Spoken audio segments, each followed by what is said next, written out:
আগুন, সহিংসতা, নিরাপত্তা বাহিনীর গুলি, এ দৃশ্য গত ৩ দিন ধরে সাধারণ চিত্র আফ্রিকার দেশ তানজানিয়ায়। বিক্ষোভ শুরু হয় মূলত একতরফা নির্বাচন ঘিরে। বিক্ষোভকারীদের একটা বড় অংশই তরুণ। বিক্ষোভ দমাতে গোটা দেশে বন্ধ করে দেয়া হয় ইন্টারনেট, বড় শহরে জারি করা হয় কারফিউ। কিন্তু তাতেও থামেনি জনরোষ। সহিংসতা ও নিরাপত্তা বাহিনীর গুলিতে নিহত হয় ৭ শতাধিক বিক্ষোভকারী। বার্তা সংস্থা এএফপিকে একটি নিরাপত্তা সূত্র জানিয়েছে, গোটা দেশে নিহতের সংখ্যা ৭০০ থেকে ৮০০ হতে পারে। সবচেয়ে বেশি বিক্ষোভ ছড়ায় দেশটির ভারত মহাসাগর উপকূলবর্তী বাণিজ্যিক শহর দারুস-সালামে। এখানেই নিহত হয়েছে অন্তত ৩৫০ মানুষ। এছাড়া আরও ২ শতাধিক নিহত হয়েছে দ্বিতীয় বৃহত্তম নগরী মাওয়ানজায়। এমনটা দাবি করেছেন দেশটির মধ্য ডানপন্থী রাজনৈতিক দল মাচেদার চেয়ারপারসন জন কিটোকা। ক্ষমতাসীন দল ও তাদের সরকার এটিকে নির্বাচন বলছে। আসলে তানজানিয়ার বেশিরভাগ মানুষ এটিকে ভোটের নামে নাটক মঞ্চস্থ করা হয়েছে বলে মনে করছে। এখানে সরকারের সমর্থক ছাড়া কেউ নিরাপদ নয়। এদিকে দেশটির সরকারের দাবি, কিছু বিচ্ছিন্ন ঘটনা ঘটেছে। আইন শৃঙ্খলা নিয়ন্ত্রণে কাজ করছে নিরাপত্তা বাহিনী। তবে এত মৃত্যুর ঘটনায় তানজানিয়ায় নিরাপত্তা বাহিনীকে অপ্রয়োজনীয় বল প্রয়োগ না করার আহ্বান জানিয়েছে জাতিসংঘ।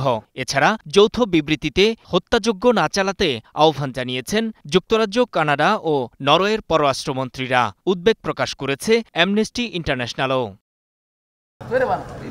বিক্ষোভের কারণ মূলত দেশটিতে জাতীয় নির্বাচনে প্রধান দুটি রাজনৈতিক দলকে অংশ নিতে না দেয়া।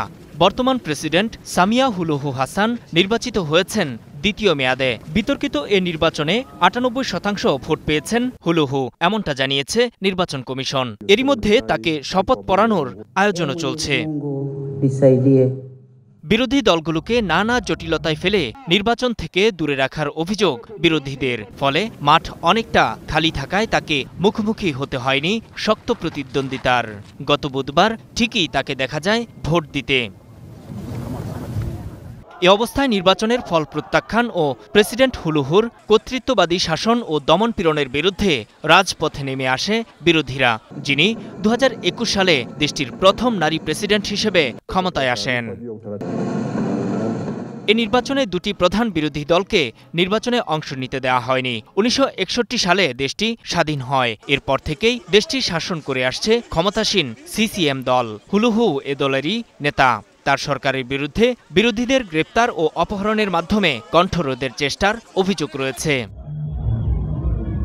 হুলুহুর বিপরীতে প্রধান বিরোধী প্রার্থী ছিলেন রাষ্ট্রদ্রোহের অভিযোগে গ্রেপ্তার টুন্ডু লিসু। তিনি চাদেমা দলের নেতা। অন্যদিকে আইনি মারপ্যাচে নির্বাচন থেকে দূরে রাখা হয়েছে এটিসি ওয়াজালেন্দু দলের লুহাগা এমপিনাকে।